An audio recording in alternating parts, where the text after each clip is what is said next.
Hello, I'm Dale Cohen, Senior Pastor at First United Methodist Church of Florence.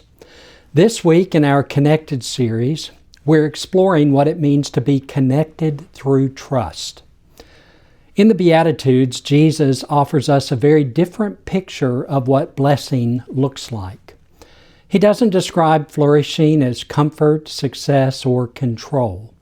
Instead, Jesus blesses the poor in spirit, the grieving, the humble, the merciful, and the vulnerable. In other words, Jesus is teaching us that real life with God is not built on control, it's built on dependence. Not on self-sufficiency, but on trust.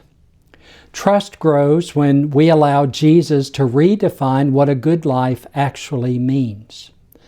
That's where our spiritual guide for this week comes in. Saint Hildegard of Bingen. Hildegard lived almost 1,000 years ago in Germany. She was a nun, a musician, a poet, a healer, a theologian, and a mystic. But more than anything, she was someone who trusted deeply in God's presence in the world. Hildegard used a beautiful word to describe God's life flowing through creation. She called it viriditas, which means greenness or life-giving vitality. For Hildegard, God wasn't distant or detached. God was alive in the soil, in the plants, in the air, in the human soul, constantly bringing life, growth, and renewal. She believed faith wasn't just believing the right things. It was living in connection to God's life-giving presence. And that's deeply connected to the Beatitudes. Jesus says blessing is often hidden in places that we wouldn't choose. In humility, in grief, in dependence, in mercy, and in vulnerability. Hildegard teaches us that same truth. God's life is often growing quietly, invisibly beneath the surface.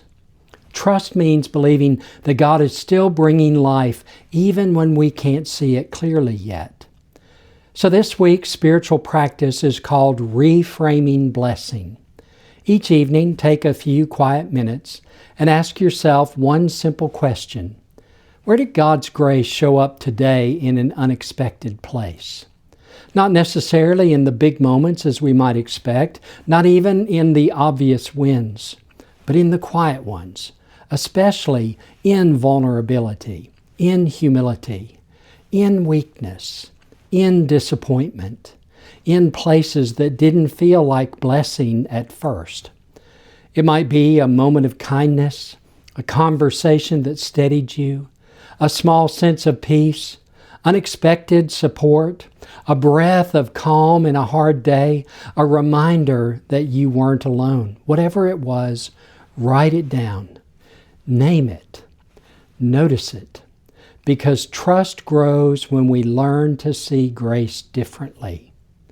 Hildegard would say, God's viriditas, God's living, greening presence is already at work in your life, even in the dry places, even in the wounded places, even in the places that feel stuck.